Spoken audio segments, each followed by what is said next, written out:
네, 이대 목동병원에서 사망한 신생아 부검과 관련해서 국가수가 브리핑을 열고 부검 1차 소견을 발표했습니다.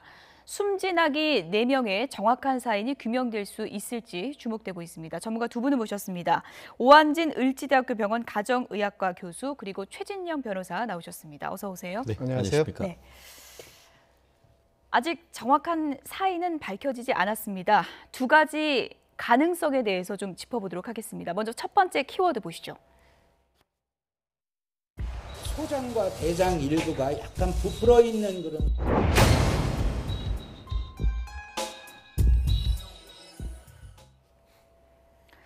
소장과 대장이 부풀어 있었다. 오늘 국가수에서 발표한 내용입니다. 그 내용 먼저 들어보시죠. 장기들 중에서 소장과 대장 일부가 약간 부풀어 있는 그런 소견은 저희들이 보았습니다. 하지만 이거는 그것 때문에 장염이 있다고 얘기할 수는 없겠고 저희들이 그 부위 혹은 기타 다른 부위에 조직 검사를 병행하고 기타 여러 검사를 병행해서 장염이 있는지 여부는 확인해내도록 하겠습니다. 그 외에 투약 오류에 대한 가능성도 저희들이 검토를 하고 현장에서 수거된 수액 및 주사기 세트, 기타 여러 가지들을 정밀 감정을 시행할 예정입니다. 장에 가스가 차는 경우는 상당히 다양합니다. 아이들이 저산소증에 빠져서 그 산소 공급이 잘 되지 않는 경우에 장이 잘 움직이지 않으면서 그 가스가 차기도 하고, 이런 미숙아들 같은 경우에는 그 우유를 제대로 먹지 못하고 있기 때문에 그것 자체에 의해서 장내 세균의 균체 수의 변화가 있기 때문에 또 역시 가스가 찰 수가 있습니다. 또한 어떤 전해질 이상이 발생했을 때도 이런 가스의 연동 운동이 문제가 생길 수가 있습니다. 장의 가스 팽창 자체만을 놓고 어떤 특정 질환을 현재 얘기하기는 좀 어려운 상태라는 걸 알아주시기 바랍니다. 숨진 아기 4명 모두 소장과 대장이 부풀어 있었다. 4명 모두 그랬다는 건 원인을 찾는 데 또 하나의 중요한 또 특징이 될 수 있을 것 같은데요. 소장과 대장이 부풀어 올랐다는 거는 어떤 가능성을 볼 수 있는 걸까요? 우선은 뭐 가스가 차 있다라고 표현할 수 있는 건데요. 이 가스가 차는 것은 가스를 배출하는 연동 운동이 잘 되지 않는다라는 뜻이고, 또는 그 안에서 가스가 너무 많이 만들어지고 있다. 이걸 또 상상해 볼 수가 있습니다. 연동 운동이 잘 되지 않는다는 것은 아직 미숙아이기 때문에 장 기능이나 모든 기능이 떨어져 있고 아직 완벽하지 않기 때문에 그럴 수도 있고요.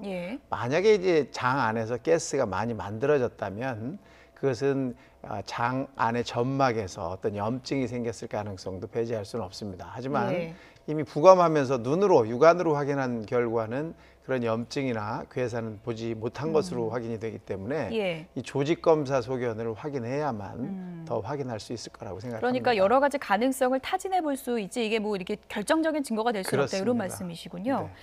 그런데 이제 저희가 이제 계속 이 사안을 짚어보고 있지만 정말 신생아 사망 미스터리라는 게 붙을 수밖에 없는 게 81분 안에 4명의 아기가 숨지지 않았습니까? 그렇습니다. 지금 의료계에서도 매우 이례적이다. 그렇기 때문에 원인조차도 의료계에서도 아직까지 오리무중이다 이렇게 얘기를 하고 있는데, 저도 이제 그 관련되는 기사나 검색을 해봤습니다만 이전에 우리나라 어떻게 보면 근대화된 병원에서 이렇게 한 2~3시간 만에 그 영유아가 이렇게 한꺼번에 사망한 사건은 거의 없었던 것 같아요. 저희가 그래픽 보면서 시간을 한번 다시 짚어보겠습니다. 1시간 20분 만이고요.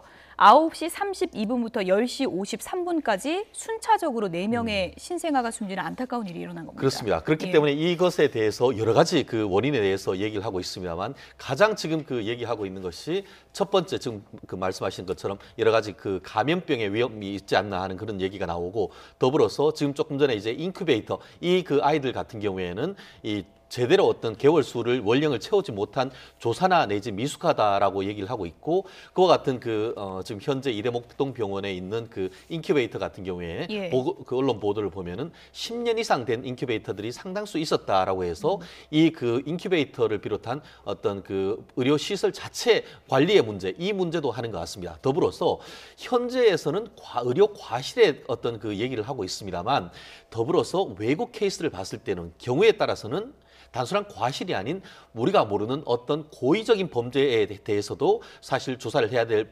가능성도 배제하지 않고 해야 될 가능성이 있다고 보는 것 같은데요. CCTV라든가 그 관련되는 어떤 약물 주사라든가 이런 부분을 종합적으로 해서 섣불리 어떤 그 원인을 단정하지 않고 종합적인 어떤 결론을 내놓기 위한 어떤 의료계와 또 수사기관의 어떤 수사가 필요하지 않을까 생각을 합니다. 교수님 그래픽을 좀 같이 봐주시죠. 지금 16일 오후 5시 44분에 첫 심정지가 발생한 거고요. 그리고 이제 네 번째 아기가 숨지기까지 상당한 밤 늦은 시간까지 상당한 시간이 있었는데 이 시간 동안 병원에서는 심정지가 발생할 때마다 심폐소생술만 했지 마땅한 다른 조치가 없었다는 거 아니겠습니까? 심정지가 일어나면 할 수 있는 방법은 심폐소생술이 최선의 방법입니다. 그래서 아이들 심폐소생술을 하려면 우선 아이 몸을 다 잡고 손가락을 이용해서 심폐소생술을 하는 거거든요. 사실 아이들은 굉장히 작고 연약하기 때문에 강력한 힘을 줘서는 해결이 안 되는 거고요. 신생아 심폐소생술은 뭐 어떻게 이루어지게 됩니까? 굉장히 신생아라고 하면 몸집이 작기 때문에 그렇죠. 엄지 손가락으로만 눌러도 충분히 심폐소생술이 가능합니다. 다만 이제 여러 가지 문제가 있을 경우에는 수액도 들어가야 되고 그 외에 심폐소생술 즉 심장에 영향을 줄 수 있는 여러 가지 약제를 사용해야 되기 때문에 그런 것들이 관으로 연결돼 있어서 그 안에서 그런 역할들을 했겠죠. 또 하나는 이 심폐소생술을 한 사람이 붙잡고 하기 시작하면 다른 쪽 아이들한테는 의사 선생님 한 분이 신경을 쓸 수가 없는 거고요. 만약에 동시에 2명이 심폐소생술을 시작을 했다고 하면 이미 2명의 의사 선생님은 다른 쪽은 손을 댈 수가 없는 상황이 된 거죠. 그러니까 저 시간 동안 상당히 급박했을 거라고 생각이 되고 간호사나 또는 의료 관계자들이 굉장히 부산하게 굉장히 어렵게 진행이 됐을 거라고 생각이 보통 됩니다. 병원 시스템이 어떻습니까? 이렇게 신생아실에서 심정지가 발생할 경우에는 보건소에 바로 연락을 하도록 되어 있습니까? 그게 아니고요. 우선은 이제 아이를 살리는 게 목적이니까 이제 심정지가 발생했다는 것을 병원에 전체적으로 알리고 의료진이 협조가 더 필요하잖아요. 혼자서 할 수 없으니까. 그래서 여러 의료진이 같이 모이게 됩니다. 그래서 소아과 선생님들이 다 모이셔서 아마 심폐소생술을 동시에 같이 진행하고 회복을 위해서 노력하지 않았을까 이렇게 생각이 됩니다. 최 변호사님, 지금 뭐 유가족은 분노할 수밖에 없는 그런 상황인데 지금 유가족을 더 화나게 하는 것은 보건소에 알리지도 않고 알렸다고 거짓 해명한 거 아니겠습니까?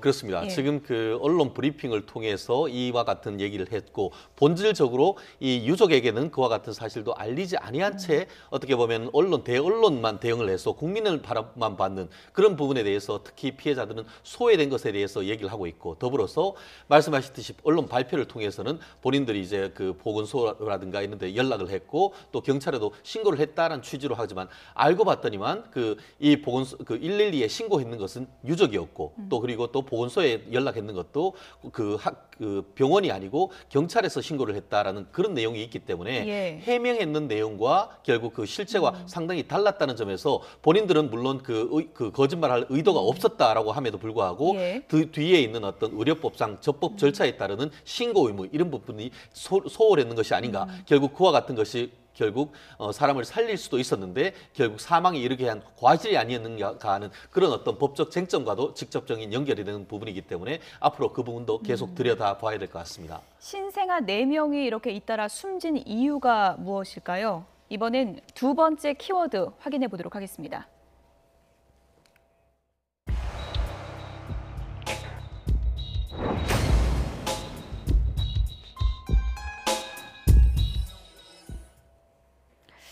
감염 가능성은 어느 정도 있는 걸까요? 국가수에서는 이렇게 발표를 했습니다. 들어보시죠. 동시에 4명이 죽었다는 거의 원인으로 감염을 보기에는 어렵다 이렇게 말씀하신 거예요? 지금 가능성이 그렇게 높다고 보지 않는다는 건데요. 그 4명이 감염은 함께 됐을 수 있습니다. 그래서 같은 질환에 발병이 됐을 수는 있으나 그 아이들이 동시에 사망하는 거의 원인으로서 그 동일한 감염체에 대한 원인으로 얘기하기에는 의학적 상식상 지금 맞지 않다는 겁니다. 질병관리본부에서는 특정해서 그람 음성균 가능성이 있다라고 이제 발표를 했는데 이 그람 음성균이 원래 좀 병원에서 흔히 좀 감염될 수 있는 균인가요? 어떻게 보십니까? 그람 음성균이라고 하면 예. 그람 양성균과 이제 반대되는 얘기인데요. 그람 염색을 했을 때 빨간색으로 염색이 되는 균을 말합니다. 예. 아주 굉장히 다양하고요. 예. 살모넬라균이나 이질균이나 또는 장티부스, 대장균, 콜레라균 같은 것들이 그 안에 포함이 됩니다. 예. 이 세균들은 그 계면 활성제, 즉 우리가 말하는 세제에 굉장히 내성이 강하고요. 그다음에 배양할 때 아주 쉽게 배양이 됩니다. 즉 예. 배양 요구 조건이 까다롭지가 않다는 뜻이고요. 잘 퍼진다는 그렇죠. 말씀이신가요? 예. 뿐만 아니라 이런 세균들이 만들어내는 독소들은 열을 가해도 사라지지 않고 그 독소가 남아있는 그런 특징을 가지고 있는데요. 예. 그람 양성균이라고 해서 특정하기가 아직 어렵습니다. 상당히 종류가 많기 때문이고. 예. 또 그람 양성균이라는 것은 사실 우리 일반 환경에서도 많이 발견이 되는 것들이고 이것들이 동시에 같은 병실에 있는 아이들한테 감염이 되는 것은 당연히 가능성이 있다고 하지만 예. 그 감염된 아이들이 한꺼번에 같은 시간에 사망한다는 것은 대단히 희귀하다. 그렇게밖에 볼 수가 없고요. 예. 감염이 일어나면 사실은 그 감염에 따른 증상들이 나타나거든요. 예. 열이 나고 탈수가 되고 또 뭐 그에 따른 대장 증상이나 또는 소변의 증상들, 예를 들면 혈변을 본다든지 뭐 혈뇨가 나온다든지 하는 이런 증상들이 따라서 있었어야 예. 되는데 염증 소견은 틀림없이 있었던 것 같습니다. 왜냐하면 혈액을 채취해서 예. 그거를 이제 쉬운 말로 배양하도록 그 명령을 내렸던 걸 보면 예. 3명의 아이들한테는 염증의 예. 그런 어떤 징후가 보였던 것 같은데 다른 한 명은 또 그런 징후가 없어서 사실 뭐 혈액 그 배양 조치도 취하지 않았잖아요. 예. 그런 걸 보면 동시에 같은 세균의 감염에 의해서 사망했다 이렇게 보기는 조금 그 가능성이 낮을 거로 생각이 예. 됩니다. 어쨌든 저희가 이제 구조를 좀 살펴보면서 다시 한번 좀 짚어보도록 하겠습니다. 그러니까 신생아 중환자실 인큐베이터 배치표를 좀 잠시 보시면요. 이렇게 좀 붙어 있는 데서 한 군데서 이렇게 신생아가 이렇게 잇따라서 숨진 사건이기 때문에 이것이 좀 감염 가능성도 있는 거 아니냐, 밀접해 있기 때문에 그렇게 또 보는 분들이 많더라고요. 사실 뭐 그 감염 가능성을 배제할 수는 없습니다. 예. 뿐만 아니라 뭐 여러 가지 문제를 우리가 생각해 볼 수 있는데 신생아라는 그 특히 미숙아들은 인큐베이터라는 거 안에 들어가는 거고 예. 인큐베이터 하나가 병실이라고 보면 됩니다. 그래서 병실들이 붙어 있는 거는 뭐 어디 가나 다 마찬가지잖아요. 예. 그냥 우연의 일치인가요? 그렇게 볼 수도 있고요. 예. 또 감염이 원인이라면 이렇게 붙어 있는 것이 원인이 될 수도 있죠. 특히 그 의료진들이 위생에 신경을 쓰지 않고 위생적으로 조금 뭐 잘못되어 있는 상황에서 아이들을 처리했다면 예. 틀림없이 그럴 가능성이 없지 않다 이렇게 볼 수 있는 겁니다. 최진영 변호사님, 네. 이제 위생 처리를 어떻게 했느냐도 중요하다고 하셨는데 지금 언론에 이제 보도된 내용들을 보면은 신생아 그 부모님들이 뭐 선반에 있던 곰갈꼭지 바로 아기 입에 댔다. 뭐 그리고 기저귀 갈고 나서 땅바닥에 버리고 그거 다시 손으로 막 짚고 그랬다. 위생 관리가 잘 안 됐다라는 얘기들이 많이 나오고 있지 않습니까? 그렇습니다. 그런 네. 부분이 한마디로 이제 의료 과실이 아니냐. 결국 그 의사들이 통상의 어떤 그 의료법에 따라서 아이들이 중환자실에서 있는 위생을 지켜야 됨에도 불구하고 그와 같은 주의 의무에 위반한 결과 이와 같은 아이들이 감염에 이르고 그로 인해서 사망에 이르렀다고 한다고 하면은 결국 의료 과실에 따라서 형법상의 어떻게 보면은 그 업무상 과실치사죄라든가 아니면은 그 의료법 각 위반에 관련된 형사 책임이 물을 수가 있고 예. 더불어서 그에 따른 손해배상 책임도 물을 수가 있는 것 같은데요. 아시다시피 아직까지 그 정말 이제 신생아들에 대해서 이런 부분이 있기 때문에 지금 먼저 해야 될 그런 사망 그 원인을 밝히는 것이고 예. 추후의 법적 책임에 대해서도 물어야 될 것 같은데 아시다시피 한 4년 전이었죠 벌써 2014년 10월 달에 신해철 씨가 수술 이후에 그 사망을 했는 그 케이스 같은 경우에도 사실 그 케이스가 1심 민사 형사 사건이 1심이 판결이 되고 아직까지도 2심에서 진행되고 있습니다. 그렇죠. 그렇기 때문에 이분들 어떤 피해 유족으로서는 앞으로 헤쳐가야 될 어떤 법적 절차와 시간이 상당히 어떤 길지 않을까 하는 우려도 있는 상황인 것 같습니다. 네. 교수님, 국가수에서 검사한 네. 게 뭐 한 달 뒤쯤이면 나온다고는 하는데 정확한 원인을 밝힐 가능성은 있는 겁니까? 어떻게 보십니까? 글쎄요, 일단 이제 그 눈으로 봤을 때 육안 소견상으로는 찾아낸 게 별로 없어 보이고요. 예. 그다음에 이제 마지막 남은 것은 각 조직을 잘라서 그 부분에 현미경적인 소견, 이런 그 소견들을 확인해야 되는 부분이 있고요. 또 한 가지는 혈액 속에 어떤 물질들이 있었는지, 그 안에 약물이라든지 또는 감염된 세균이 확실히 있는지를 다시 한번 이 배양 검사를 통해서 확인해 봐야 될 것 같고요. 예. 또 그 외에도 그 급작스럽게 사망에 이르게 하는 중요 장기에 어떤 다른 문제는 없었는지 이런 것들도 확인하는 검사가 정밀하게 진행이 돼야 되기 때문에 시간은 좀 걸릴 것 같습니다. 네, 교수님 뭐 다른 병원 얘기여서 좀 그렇습니다만은 어쨌든 뭐 신생아 중환자실 간호사 결핵 사건도 있었고 네. 이대목동병원이 전반적으로 지금 안전 시스템이 거의 붕괴됐다 이렇게 소비자들의 불신이 상당히 높아지고 있는 상황인데.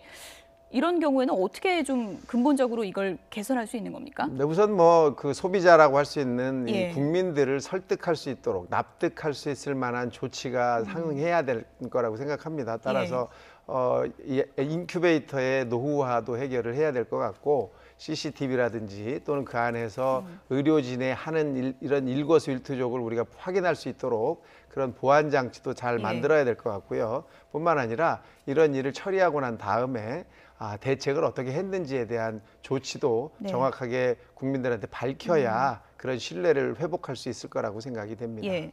최 변호사님 간략하게요. 지금 인큐베이터인지 말씀도 해주셨는데 건강보험 심사평가원이 이제 밝힌 자료 보면은 여기 인큐베이터도 상당히 좀 노후화됐다 그래요. 이 부분이 이제 유가족이 예를 들어 소송을 걸 때 이런 부분도 좀 참고할 수 있는 거겠죠. 그럴 가능성도 있죠. 여러 가지 원인 중에 하나가 지금 오래된 인큐베이터를 제대로 관리하지 아니한 것 때문에 고장이 있어 동시에 고장이 나서 발생했다고 하면은 결국 그와 같은 의료기기를 관리를 제대로 하지 못한 과실이 있는 것이죠.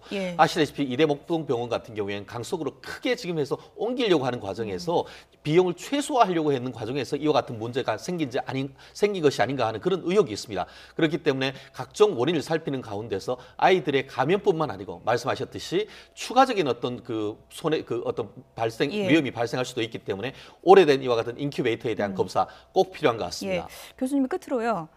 절대 일어나서는 안 될 일이 일어났고 앞으로 절대 일어나서는 또 안 되지 않겠습니까? 그렇죠. 이 원인을 찾아야 되는데 교수님이 이번에 상당히 좀 희귀한 일이 일어났다 많은 분들이 그러더라고요. 어떤 부분을 좀 유념해서 이것을 살펴봐야 되는 건가요?